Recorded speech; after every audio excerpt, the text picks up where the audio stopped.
I coach people to sleep anywhere, anytime, on anything, in any way. That's what we do as human beings on this planet. This week on High Performance, we're joined by sleep expert Nick Littlehales. What should we all be hearing you talk about, where we just want to feel a little bit better about life? So it's more to do with what you do from the point of wake. You have bodily functions that all relate to synchronizing yourself with the sun going around our planet.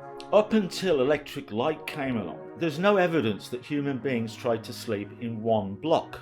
Chop your day up into 90-minute cycles. It gives you a series of little subconscious timings where you can just apply some really practical and achievable things.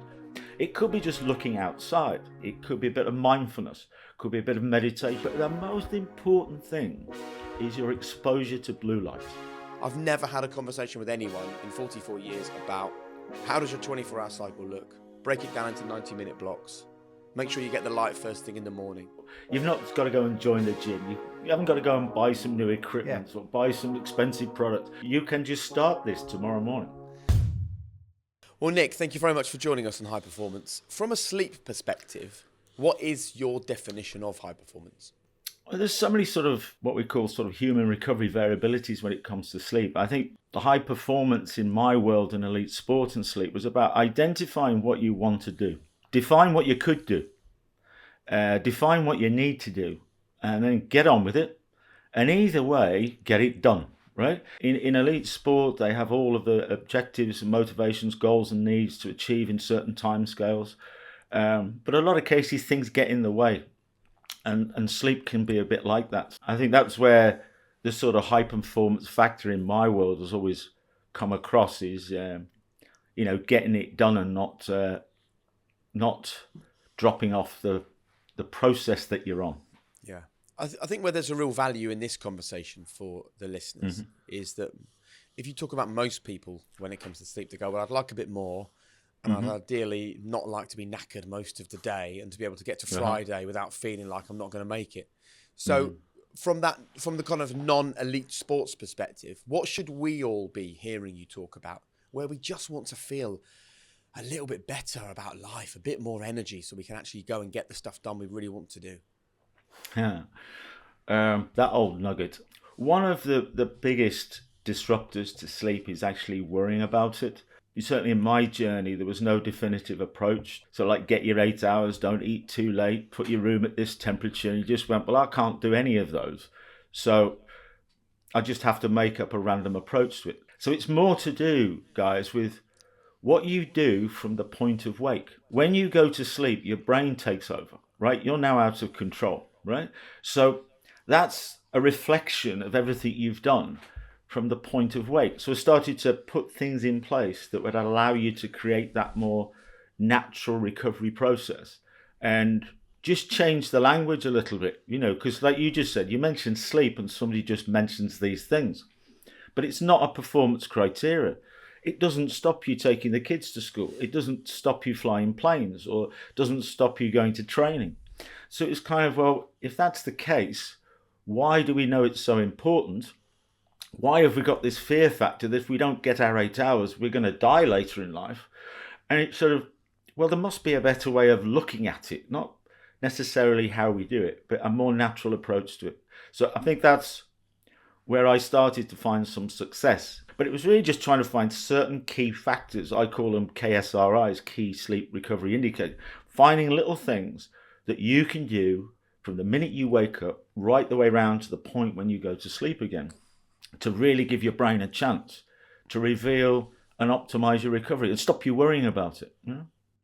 So I love that point that you're making there, Nick, around reframing the conversation about sleep. And I was talking to you off air that in preparation for the interview today, I'd been reading your excellent book, Sleep. And I found myself sort of repeating an awful lot of phrases to my wife that she's looking at me, having not read the book, thinking, what are you talking about? Like the R90 pattern, or what's your circadian rhythms that you get into? And I think what would be really helpful in this conversation is if you could help us with, say, some of the top 3 tips that we can help, that you've studied, that can help us reframe understanding how we all sleep better. I identified 7 KSRIs, key sleep recovery indicators. And it's a little journey. There's circadian rhythms, chronotypes, sleeping in cycles, pre and post, a better balance between recovery and activities, environment and products. So there's the 7. So the first 3 is your key steps. Just tap it in your browser, circadian rhythms, right? You can get very scientific, but the principle of circadian rhythms is to remind yourself that you're a human being on this planet. You have bodily functions that all relate to synchronizing yourself with the sun going around our planet. And basically, that's about light, dark, and temperature shifts, right? There's no Monday, Tuesday, Wednesday to that sun. We keep inventing things that take us further and further away from this very natural process. And we do keep identifying how important that is to be a little bit more synchronized with that process. It's not about being outside, but just understanding it better. Number 2 is this genetic chronotype. I heard it, owls and larks, some people love the mornings, but it's a little genetic twist, and it's how somebody responds to what's called blue light in daylight, and how quickly they respond to producing a hormone called serotonin. And serotonin tells us to be amazing, right? In every single way. So there's that little bit about your chronotype and being aware of it. I'm sure so many people listening to this did not choose, if they have a partner, did not choose their partner because they were the opposite chronotype to them. So 2 AMers together, it's a struggle. 2 PMers together can be a struggle. An AMer and a PMer can work quite in harmony. So it's all the people around you, your colleagues, your friends, like Jake, you, Damian, everybody else's. You can spot their chronotypes, and they will try and do things in a particular way in any 24 hours that principally is slightly different to you. Now, you can't change the world schedules, but if you know that you're a morning type, an AMer as I call them, or a PMer, you can make sure that you can optimize certain periods of the day and minimize the influences of things that could be slightly negative. Not just thinking that you can just do anything, right? Because there is a subtle impact. The one that's really the most fascinating for most is everybody taps it in their browser. I found it. I had to go to a library, that's how old I am. But is up until electric light came along, right? There's no evidence that human beings tried to sleep in one block. We call it monophasic, which is just one block at night. They were far more connected and synchronized to this sun rolling around our planet. So there was midday, there was late afternoon, there was nocturnal, there's biphasic, triphasic, multiphasic sleep-wake cycles. So it's kind of understanding that trying to get all of your recovery in one block, probably we got away with it for a period of time, but certainly not over the last 2 decades and into the future, because it puts that nocturnal sleep under too much pressure. You can allocate as many hours you want to sleep, 8, 9, 10.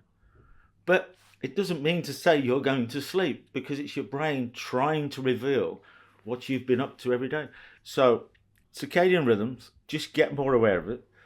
Your own personal chronotype, be more aware of it in everything you do. Major step forward. And then just realize that, why is it difficult to sleep at night? Because there's so many things going on around it. So change your perspective. I saw in a clinic a long time ago that the professors of sleep and everything else would wire you up with all these things, track your brainwave patterns, and they would look at sleep in a 90-minute cycle. So they'd watch the brainwave patterns developing these stages, and the stuff you really want is this deep sleep stuff, to keep it simple, right? So what I thought was, okay, this is about rolling cycles. So 5 90-minute cycles is 7.5 hours. There's your 8. We have to create our sunrise, because we don't sleep outside. You create your sunrise by your anchor point. What's your natural start to your day, whether it's occupational or whatever. So if that's 6:30, for example, and you're a morning chronotype, chop your day up into 90-minute cycles. That gives you 16 90-minute cycles. It gives you a series of little subconscious timings and periods and phases where you can just apply some really practical and achievable things during that whole period to give your brain the best opportunity to give you the best sleep it possibly can, and just stop worrying about it. What are those things that we should be doing then? The practical, easy to do things? The first thing, identify your anchor point. We've got this alarm clock on and this wait time, but that anchor point is your reset point. So if I choose sort of 6:30 because I'm a morning chronotype, then what's going to happen is I'm going to wake in my 16th cycle. That's between 5 and 6:30. Yeah. I will wake, switch the alarm off, crack on. What do I do in that first 90 minutes? Yes, it's about bowel, it's about bladder, it's about little mental challenges, it's about getting ready for your day. But the most important thing is your exposure to blue light. This is daylight. And the daylight triggers this serotonin hit. It's a little thing in your brain called a pineal gland that triggers serotonin. That tells your brain to unsuppress everything and make you active. So if the first things you want to do, whether you've got a lamp in your bedroom, whether you've got blackout curtains, is the first thing you want to do is get yourself exposed to that level of light, either with lamps or get outside. Because that you don't want to be dragging yourself through the day, right? And we call them napping snoozers for losers. And I thought, well, actually, in a polyphasic sleep approach that we've learnt about for so many years, it's not about napping in the sense that we see it. It's about a little controlled recovery period, a CRP as I call it. Right? Every 90 minutes, I look for a little couple of minutes CRP. What could that be? Hydration bottle on your desk, right? Half fill it. So you just go and refill it, you know? Maybe go and stand by a window and refill it and get a little bit of that light and increase your serotonin level. It could be just looking outside. I know what 90 minutes feels like. I've not got a wristband going on, driving me nuts. I'm very conscious of creating little CRPs. It could be a bit of mindfulness, could be a bit of meditation. It could be some binaural beats, listening to something, visualization, sensory. When I walk into a building, I'm attracted to the light.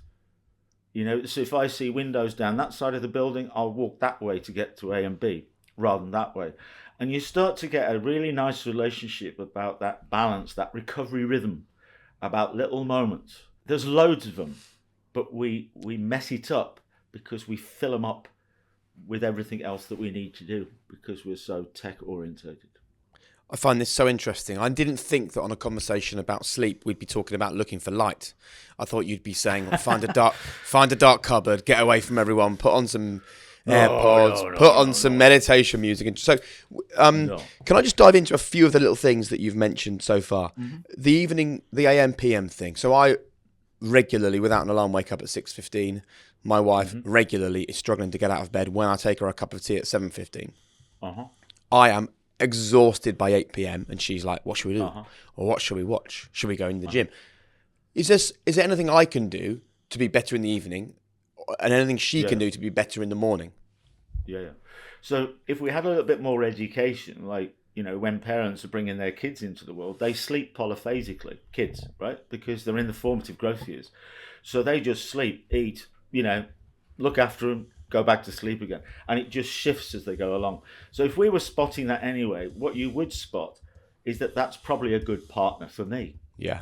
Because you just go, oh, Jake, do you love breakfast in the morning? And she says, no, I hate it. And you go, PMer. Right, well, this is what we need to do then. If we're going to be together, let's look at it like that. PMers live in an AMers world. So AMers get away with it. But the PMers, which is probably more on this planet than AMers, not scientific, but I certainly come across more PMers than not. You look at those two things and go, right, we both need an anchor point. You're 2-hour phase delay behind me because I'm an AMer, you're a PMer. Let's say yours is 6:30. Hers would be more like, you know, the next 90-minute cycle along would be 8.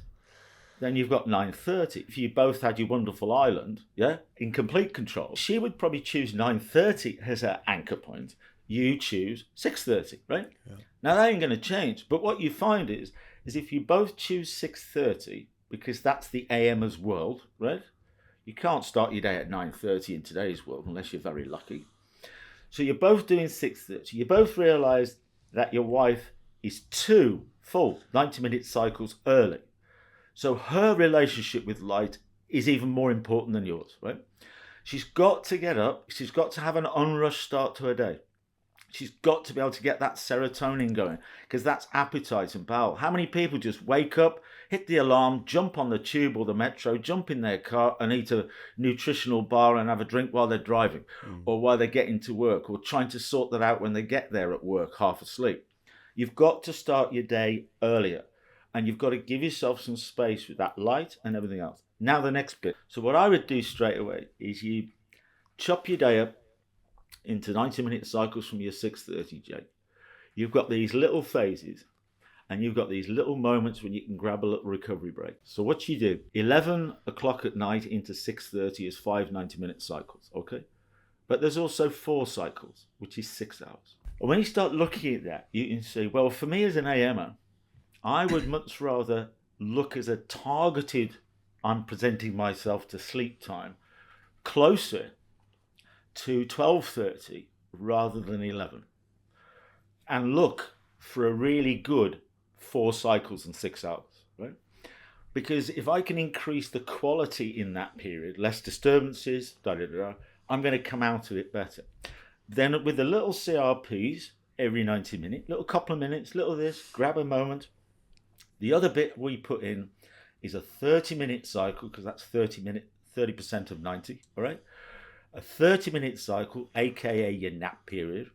Put that in either midday or late afternoon, right? Now for an AMers, it's late afternoon, right?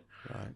And that late afternoon is not about trying to go to sleep. So all you do is you say, if I can grab a 30-minute period, and within that 20 minutes, 15 minutes, where I'm just doing something, like learning some new chords on my guitar, or just sitting and listening to something, or looking at something, or reading a book, anything at all as a vacant mind space. If I do that every day, 2 things happen. One, it takes the pressure off phase 3, as we call it, into midnight, when you should be getting everything you need to get done. Go to the gym, make some good food, deal with the kids, deal with this, deal with your emails, deal with your podcast stuff, get it all out the way, and then between 11 and 12, I'm chilling, because it's unrushed. But the way it works is my brain, because I've given it some harmony, some rhythm, good start to the day anchor point, balance the light exposure in the first 2 phases of the day to keep the serotonin. And then that little 30 minutes, what it'll do is every now and again, it'll tell me that probably in that little 30-minute session today, or 20-minute session, we're probably going to go into a microsleep. Yeah, just Right. nod it out, right? And so it's got this lovely rhythm to its day, and what it does is take the pressure off. I've got people will leave a training ground, and they'll sit in the car park for 20 minutes before they drive off.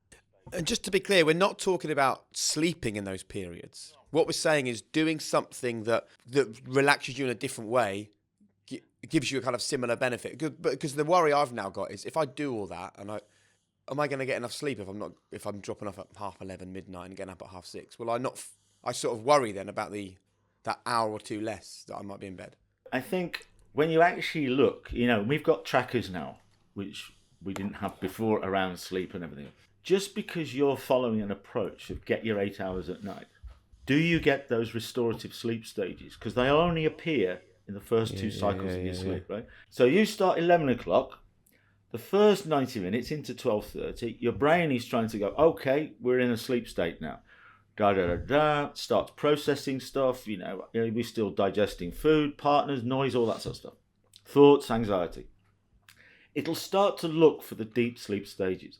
It's only around 20% of any period, right? 8 hours, 10 hours, it's only about 20%. So easily lost. So in the first cycle, it'll look for it. It'll look for it again in the second cycle. It might get bits of it in the first and the second cycle. Once you start getting into the third cycle, it becomes more tricky. Yeah. When you get into the fourth and fifth, that's about waking up. Because if you imagine the sun, circadian rhythms, it's set over here, phase 3. You've remained active, but it's already coming back to wake up your postcode. Right? So the other side of midnight is 1 o'clock in the morning. It's not 1 o'clock at night, it's AM, right? It's after midnight. It's moving towards morning. So a lot of people listening to this absolutely guarantee it. They might wake up around 2 or 3 o'clock in the morning, right? Yeah. And feel wide awake and can't get back to sleep. They might go to the toilet. They might sit there going, I'm trying to go back to sleep and I can't get back to sleep. Rings a bell.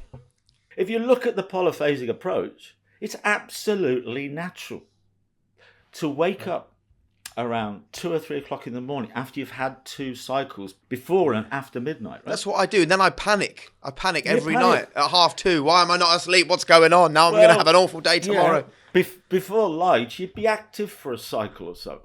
We know what it feels like and we know how it comes. So suddenly you just go, I've woken up at 2 o'clock because I checked the clock. It could be about time to wake up and the alarm's going off. So I always check the clock. Oh, what's happened?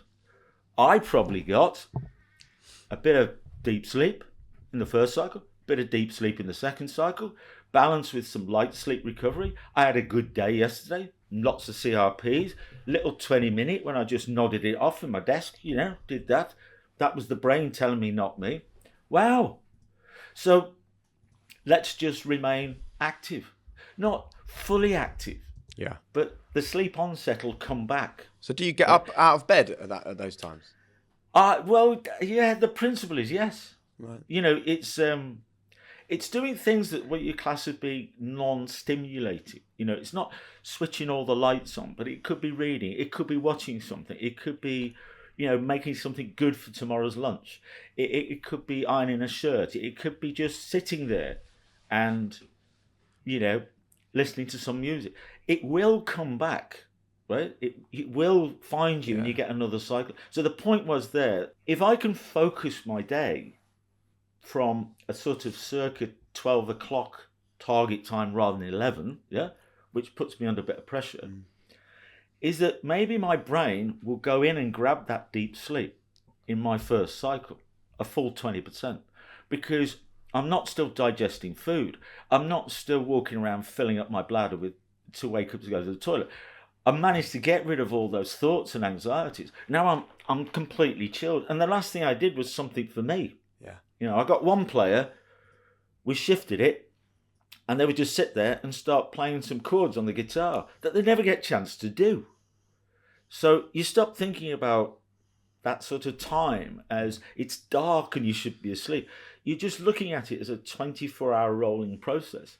And immediately what happens is you fall asleep, off your brain goes, grabs your deep sleep, it remains no disturbances, less times to go to the toilet, less disruptions. You wake in your 5th cycle, up to 6:30, start your day, crack on again.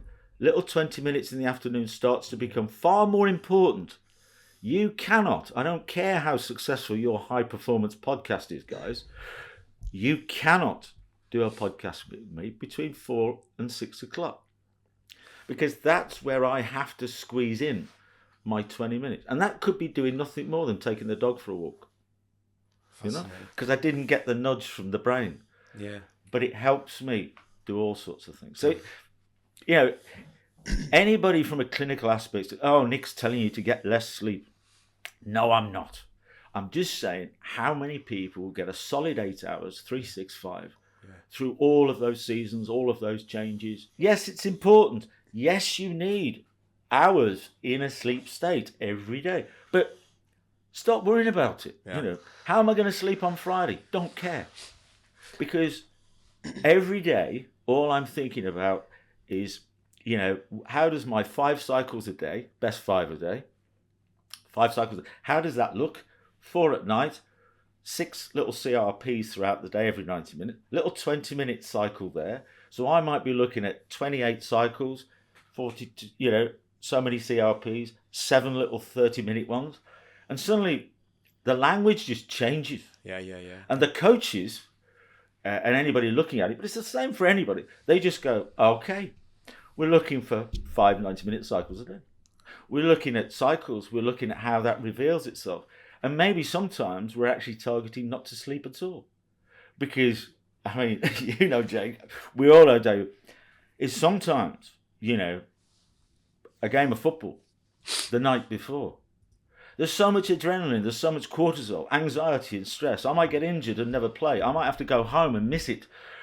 It's like the birth of a child. It's like an exam. It's a first date.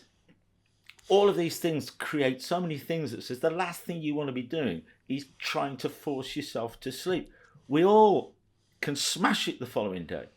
I think, Chris Hoy was one of those advocates, so Chris Hoy. And, Steve Redgrave was one of those advocates, is do other things to try and about recovery in certain moments. So when you look at somebody's week, it's not about focused on how am I going to sleep here, how I'm going to sleep there. It's just like, well, as long as I've got a nice rolling 28, 90-minute nocturnal cycles back to back, as long as I've got CRPs cropping up in my day, and as long as I've got those little sections there cropping up. And even, I've seen people doing those 20-minute little things just sat on a sofa outside the studio. And nobody knows they're doing it. Nobody knows they're doing it, because actually all you've done is you're just able to leave the room, but you still look. I could look like I'm reading a book or a script, but I'm actually not.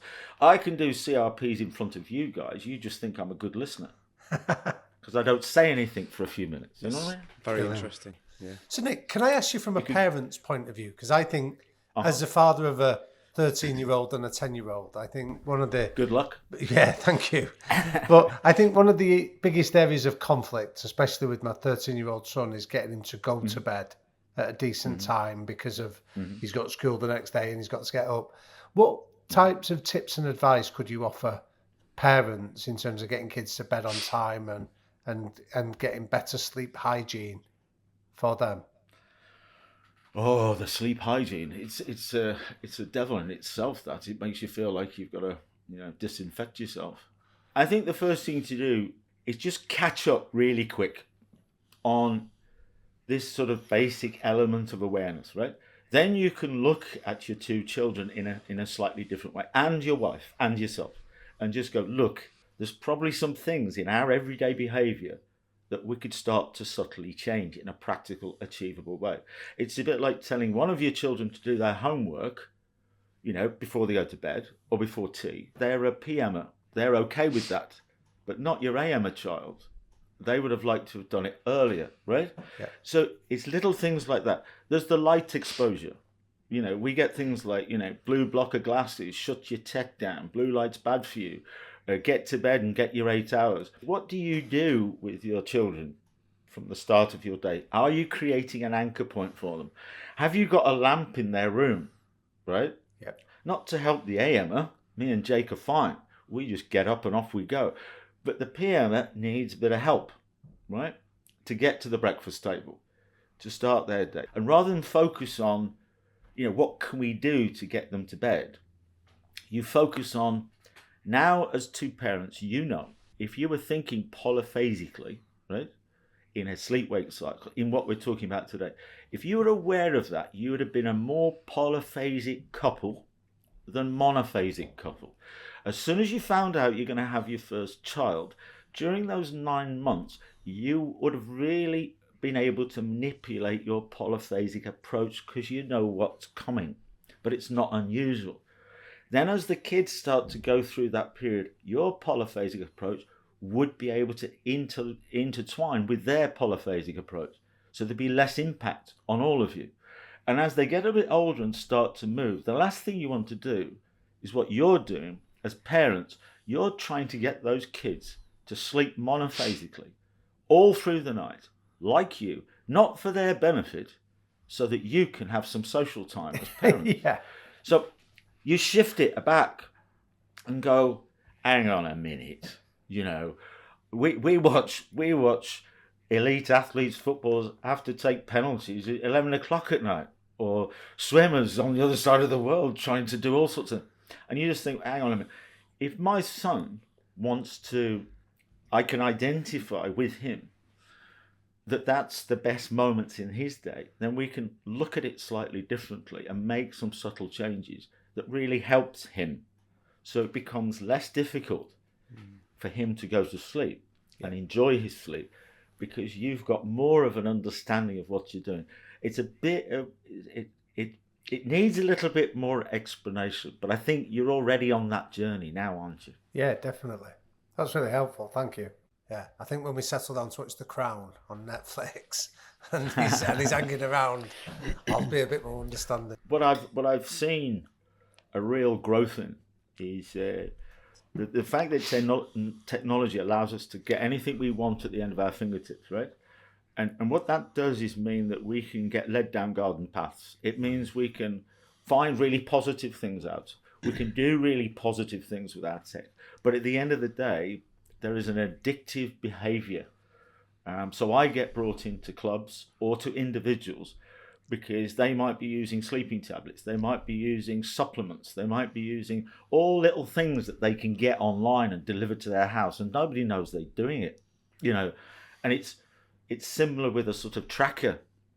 There's some trackers that are really, really good, but there's lots of them now. So you go from no education to tracking sleep. That's not like nutrition and exercise. Sure. You just jump straight in, and there's already a medical term for the increased anxiety and stress that actually looking at sleep tracking data before you start your day gives you. Because what do you do with it? Yeah. How do you impact it on your life? So there's some really good things, but it's almost like what I say to people is, whichever book you read, my book, this book, research and everything else, if you get those areas into your life, right, these practical things, then you can actually look at this tracking data properly. You can take it as guidance, right?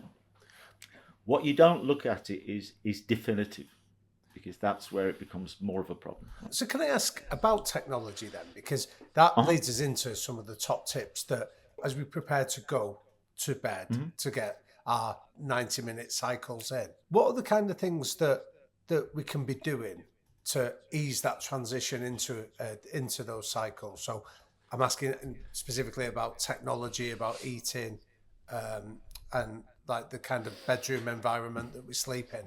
What are the sort of top tips that any of our listeners could incorporate into their day? Yeah, I get asked that a lot. When you come to sleep as this health pillar that's attached onto everything else, right? Yeah. So we want to eat well, we want to exercise well, we want to do this and do. Oh, and then we just need to sleep. Make it your first health pillar, and do that in sport, because everything you do will be slightly diminished to a greater or lesser degree if you're not recovering properly, right? It's not just recovering after you've tried to do it. So there's a key performance factor. The other thing is people, when they get to sleep, it's either, I'll get a sleeping tablet, I'll get an eye mask, I'll get this thing that affects my brainwave patterns, or I'll get in isolation, you try and find a little solution, right? Yeah. To something that's going on without looking at it outside of that, right? So when you get to that particular point, it's like, I'll get a new mattress, I'll get a new pillow, I'll get this pillow that sings to me, or this pad that makes me cooler, or whatever it is. I coach people to sleep anywhere, anytime, on anything, in any way, right?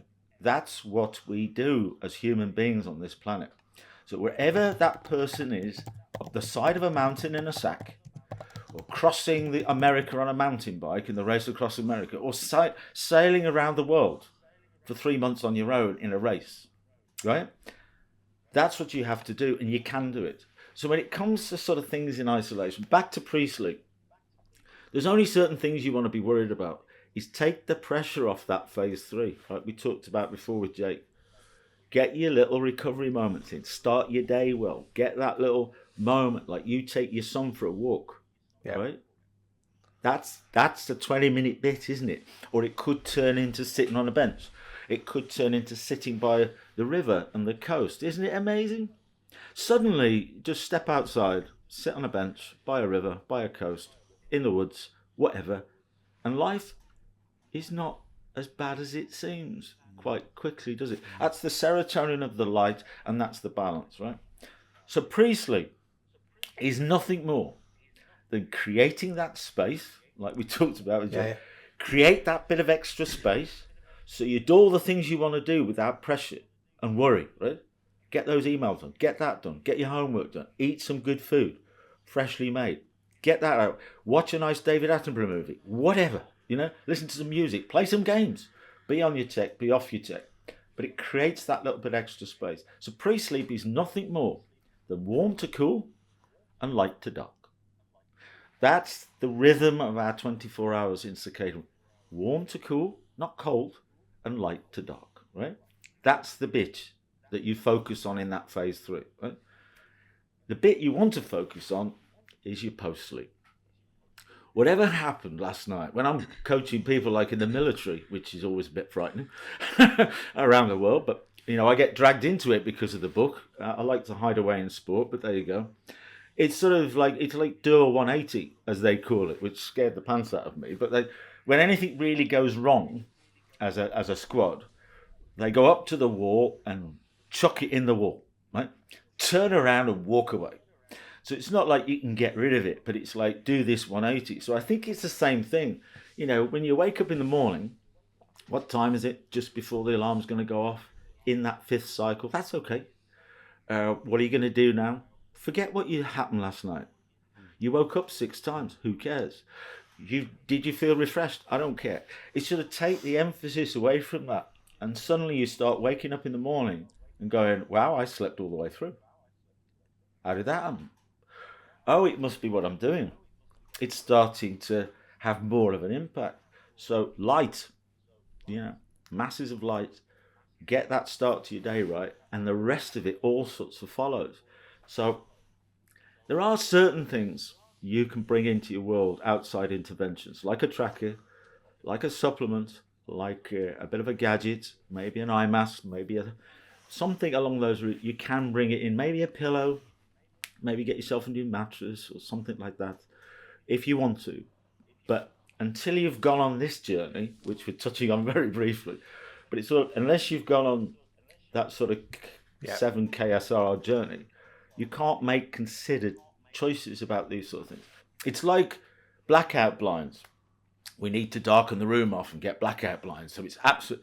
Well, you also need to tell everybody that it's really difficult to wake in the dark because we don't have the sun waking us up. You see what I mean? It's like, so you can create your environment that protects you from the seasonal changes, but you can't forget the fact that it's light that makes you function. Yeah. So there's always these little, what they call myths and misunderstandings. It's not like creating something new, but that was my journey. I just thought, you're telling everybody to do this, but you're not telling them to do that. Anyway, there is something you could do, which is a bit of fun. It's not scientific, but it is a bit of fun if you wanted it.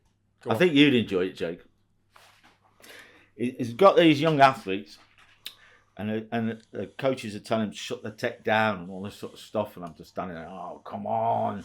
Jumped on the App Store, found a little free light meter that just pops a little dial on your phone. Yeah. It uses the camera to show me how much light's around me, all right? And it's lux, which is lumens, the way you measure light.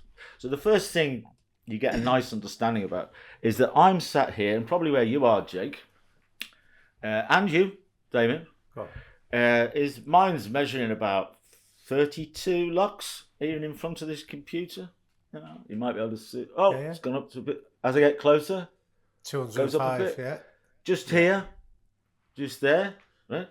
Now both know there's a my garden out there, and if I just put that just closer to the window, less than a meter away,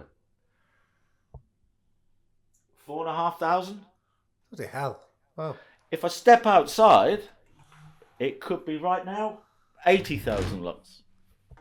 Now, it's not dangerous, but you remember when we first said, is that, if we're all outside and the sun comes over the horizon, this daylight arrives, the blue light's inside of it, it hits this little gland through your eyelids through the light receptors.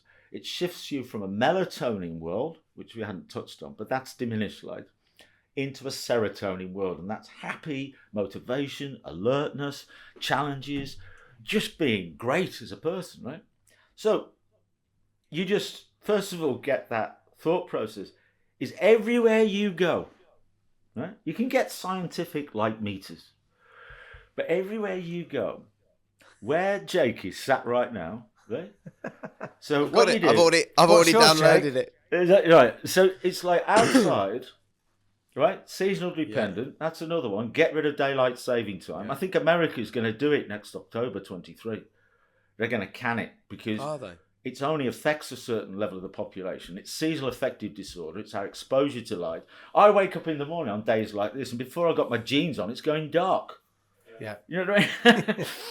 It's that sort of thing, isn't it? So I just So did it. you In know- here, I'm 132. I put it to my window and it was 4,500. Bloody hell. Right. Clinic experts, light experts, I've been around them everywhere, and they're probably, oh, there's Nick again, right? Using some free thing on his phone. But let's live in today's world, right? What I want you to do is just be more aware. And if you can tap it in your browser, you know that blue light and daylight triggers serotonin. When the sun sets, it produces melatonin in the same gland.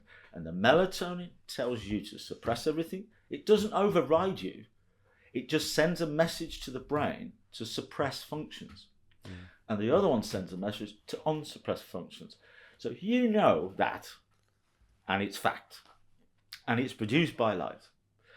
And you're able to identify where it is. If I sit here, which I am doing, talking to you for an hour, I know that the environment I'm in is melatonin production. I'm trying to be positive. I'm trying to have clarity and make myself look good in front of you guys. The fact is, my brain's been told to suppress everything. So it's fighting one against the other. As soon as I step out after this podcast, or just go and stand by the window and fill my hydration bottle up, I know what's going on. That's 5,000 lux. Just look out the window and bang, I'm keeping the levels up, right? Yeah. And that creates your rhythm. As you both know, there's no point a coach telling someone to do this, do that, like that, right? What they have to do is take you on a little journey. And they take you on a little journey, then suddenly you end up going, wow, I do 4 cycles a night, get full 6 hours, no disturbances. I do this in the morning. I think about light, and I've got this little lamp on my desk, and I have this little 20 minutes when I do that, like that, and I do that, and I do that, and bam, bam, bam, bam, bam. And I know I can be active in the evening because I know what diminished light looks like. It's not inactive light. It's just not the right levels. So that little lamp is bashing out 10,000 lux. And the reason for that, why they are 10,000 lux, is because we do know, tap it in your browser, that if you're outside in 80-odd thousand lux, your average exposure in the first 2 phases of the day, sunrise, midday, sunset, is in that period, you had an average of 10,000 lux. That's where the lamp comes from. So you're looking up, looking down, moving around, there's clouds. So you're in this 80,000 lux world, but you're getting exposed to around an average of 10,000. That means sometimes it's right at the top, sometimes it's lower, right? So if you think in every 90 minutes, you would have an average of 1,000 lux, as an example. Yeah. So the first 90 minutes of your day, are you going to get at least 1,000 lux exposure, right? And that's when you can just wander around your house, brushing your teeth, going to the loo, going into the kitchen, getting some breakfast. Wow, when am I going to get that big spike to get that average? And you start to just keep thinking like that. And then later on, which was one of your pre-sleep things, is as long as I know where melatonin light is, it doesn't mean I'm inactive. I could still be at the gym. Do you know what I mean? Because I've been in CrossFit sheds in the US and fluorescent tubes everywhere. So, you're trying to smash this piece of exercise routine out in a world that's everything else is telling you to suppress it. And I think for your kids, one good tip for you, Damon, is where are your kids going to sit when they go to school? What are you going to do for them to get them to school, functional in the right way? When they're going to take exams. So if you look at a classroom and you see there's all those windows on the left and the wall on the right, where do you want your son to sit? Is by the windows. Yeah. Because what and we've done this in training centres with top-class Premiership football clubs, right? Yeah. We just go, identify the chronotypes of the squad and the manager, and we sit that lot over there, and we sit that lot over there. Brilliant. Okay. So it's things like that that suddenly become... So everything I do is when I said before, I'm attracted to the light, because as long as I can keep thinking 1,000 lux average all the time, I don't need to walk around with this all day long, because I know what it looks like. It looks like your office where you are now, Jake. It looks like your office, doesn't it? Yeah. So you're always sort of going, oh, top up. Yeah. Where shall I meet you guys for a quick chat later on? And you sort, well, meet me in room 3. Why room 3? Well, because there's loads of windows in there. And while we're chatting, I'm getting a hit of this wonderful stuff that makes me cope with life. So I stop worrying about sleep. It's natural. Because I don't... How many of these things do we not even think about doing or trying? It's just like, let's get some top tips off a sleep expert. Get your 8 hours. Don't eat too late. Sleep in a room that's 18 degrees. You know? Yeah. Fixed wake time. Fixed sleep time. But I'm a nurse. And I work shifts at night. I work multi-shifts. I'm a presenter. It just doesn't doesn't work, does it? I think that what is so interesting about that is that what I really want people to do is come to these episodes, Nick, and not feel like they're hearing the things they've heard many times from many different people all in one small chunk. Like I look at all the questions I had for you about should we aim for 8 hours? Should napping be kept to 27 minutes? Should men and women need the same amount of sleep? Do children need a structured bed routine? All of them now are basically totally irrelevant questions because this isn't about the hours or the time, it's about your 24-hour cycle. And I'm 44 years old. I've never had a conversation with anyone in 44 years about how does your 24-hour cycle look? Break it down into 90-minute blocks. Make sure you get the light first thing in the morning.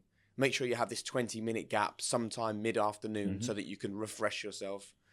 You know, I'm now thinking of the times when my Whoop band tells me I've had a great night's sleep, but I feel I've hardly slept. But that kind of makes sense now because I was basing it solely on the amount of hours I was in bed. Or when I go and kick a ball around in the garden with my son, I said to my wife only last week, I said, every time I play football with him before bed, he just goes out like a light. And there's me thinking, it must be the football's worn him out. I mean, we're talking 15, 20 minutes, but it isn't, is it? It's that break that he's having mentally from the rest of his life. And then he's ready for his... It's honestly, I can't tell you how useful that will be. I think you've just explained, you know, what my journey was all about and really what the outcomes of it is. It's a non-academic, it's a non-clinical, picking your way through all these things that should be there. And you know, if you wanted to describe it, you've just done it.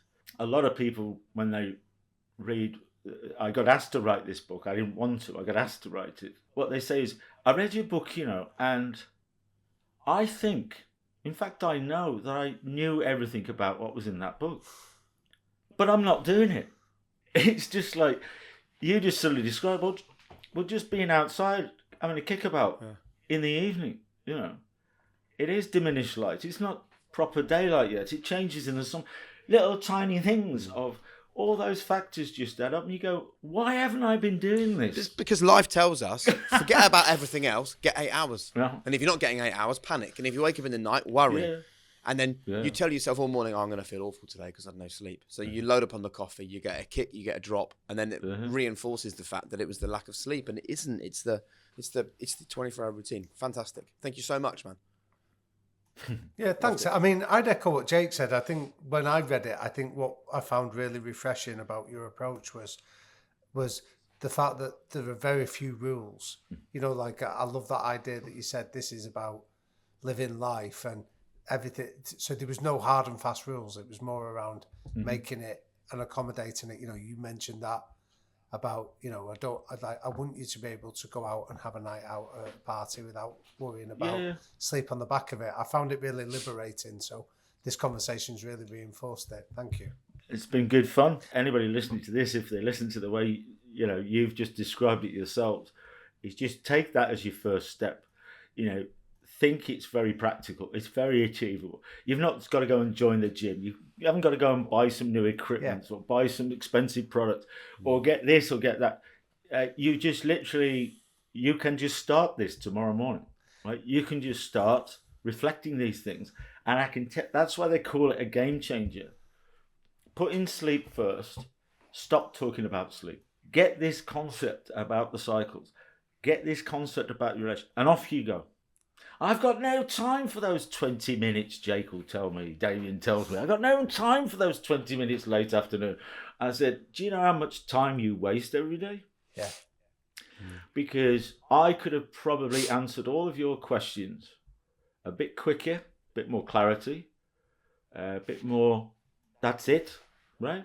Instead of a little bit of waffling, a little bit of this, a little bit of that, So you start to get this real understanding that there's a lot of time that you do not waste, but you should focus something on your own human ability to recover better. And once you do that, you become more productive, you go faster, immunity systems. I mean, we don't need to go into that, but everything about you is functioning at its best. And that's all you want. So can I ask one final question around this? And this is a bit of a selfish one, given that as a Manchester United fan, that was the first place that really seemed to embrace these ideas that you're talking about. But the reason I want to ask it is that I think somebody like Sir Alex Ferguson was open to these ideas long before they were starting to creep into the mainstream. Would you tell us a little bit about those initial conversations you had with them and the subsequent outcomes and successes that they had on the back of working with you? I think you mentioned off air, I decided to pack my job in as a director of a big company. I wanted to go off and do something different, midlife crisis maybe. I was twiddling my thumbs in Oldham, in Manchester, and the local football club, Oldham Athletic, came along. They'd had a pretty good, successful time through the 90s. And they knocked on my door as a big employer in the area to sponsor the shirts. So we put the company's name, Slumberland, on the front of the shirts. That brought me into a world which I wasn't aware of. And that was within that area, the northwest, was a breeding ground for football players. And so Bury and Oldham Athletic were creating young talent for Manchester United and others. So I happened to find myself talking to the world of football. And one of that was Alex Ferguson. We were sort of like, well, do you do anything about recovery? And he went, no. And said, well, do you look at what they're sleeping on when they're at home? Or do you look at this? Or do you look, no, none of that. There was a physio at the club called Dave Fever. He's a very renowned physio at the time that got really interested. That's where it sort of started. Well, what if we checked all the chronotypes of the players? And Alex Ferguson decided to do the first double up pre-season training sessions. Not just in the morning, then go home and play golf. He's training in the morning and in the afternoon. So the data was showing differences between players training in the morning to training in the afternoon. So some players would not get selected or not selected enough because their data, which was all focused on the morning. And you talk about your kids before, watch it. Because they get left out, right? Because things are going on which is a little bit counterproductive. So we looked at that. So I created the first recovery room in Carrington back in the late 90s. That led to Gary Lewin, the physio for the England squad 98 World Cup, who was also the physio at Arsenal. And a friend of mine called Andy Oldknow, because some of the Manchester United players were saying, we've got this guy talking to us about sleep and stuff. And so they got in touch with me saying, what do you do? I was still working for the company, passing out my time. And I said, well, I'm just chatting to the players, and stuff like that. Is it timing? Is it luck? Do you make your own luck? Whatever it is. But there happened to be a new manager arriving at Arsenal at the same time called Arsene Wenger. And his approach to everything was completely different. So I got asked by Gary and Arsenal to do a workshop for the Arsenal football team. Right?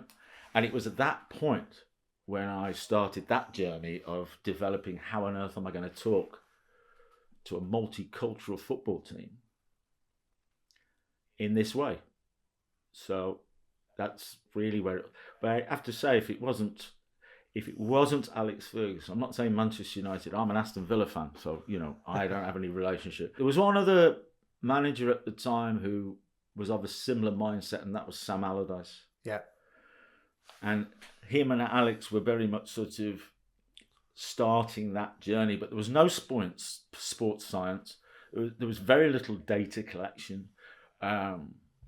So it was very much a sort of, if we don't know much about that, and it's 30% of everything, we don't do anything about what's happening when they're away from us or when they're in a bedroom or anything like that, we might as well find out. And if it hadn't been that conversation, probably the glass of wine somewhere in a football club event, that conversation just wouldn't have, well, I wouldn't be here. And that conversation wouldn't have gone anywhere. No. I'm absolutely sure of it. But the thing that stands out for me with that story, Nick, is that if two of the most successful football coaches in the history of the sport can be open to this kind of conversation around the benefits of sleep and recovery, I think it means that anybody listening to this almost deserves to give it a chance to explore it in more detail and see how it can help them too. Oh God, yeah, because there was the Euro Championships in 2004 in Portugal, and suddenly that whole thing started to get explored really well, in that sort of sense before. But then there was a big shift with the aggregation of marginal gains. Dave Brailsford and the squad, 5-year strategy to change what cycling meant in all sorts of ways. And that meant they couldn't ignore sleep because, I think the funny thing was when you look back at these things, we were actually teaching all the riders and all of us how to wash our hands to protect us from viruses on Grand Tours. And it's sort of like, oh, right, we should have kept that one up. But it's that sort of process because then running into 2012, British cycling, track and road, male and female, just couldn't stop smashing records over and over and over again and just achieving so much. It became so focused. So I think absolutely right, guys, is if you could just start with some little steps, get some little guidance, be careful what you read, and it's not about fear, Yeah. Just because you don't get your 8 hours, it doesn't mean to say you're going to get Alzheimer's and Parkinson's and all sorts of things later in life if you don't get it. There are ways you can do it, and there's enough evidence to say that you can apply this in your own way within the parameters of what we know. Can't start doing it. Most of my athletes would like me to come up with a technique where they get all of their sleep in 20 minutes so they can do more stuff, Anyway, I'm waffling. It's really good. Listen, mate, thank you very much for your time. I think that is going to be of real value to people, Nick. Oh, it's been amazing. Thank you very much. Thank you, Nick. I really love that. Thank you. It's Jake here. Welcome to the High Performance channel. Listen, I want to say a massive thanks to all the new subscribers who've joined us over the past few weeks. And also to let you know that most people that listen to this channel are not subscribers, and I would love to change that. We love giving you this content for free. All we ask is that in return, you hit that subscribe button. Help us to make this channel bigger and better than ever before. And I've had a lovely message actually from Daryl I wanted to share with you. He said, no brainer to subscribe to your channel. It's vitally important for bringing the issue of mental health to light. You never know, someone going through a similar thing may watch this interview and know they are not alone. So please, if you love what we do, hit that subscribe button.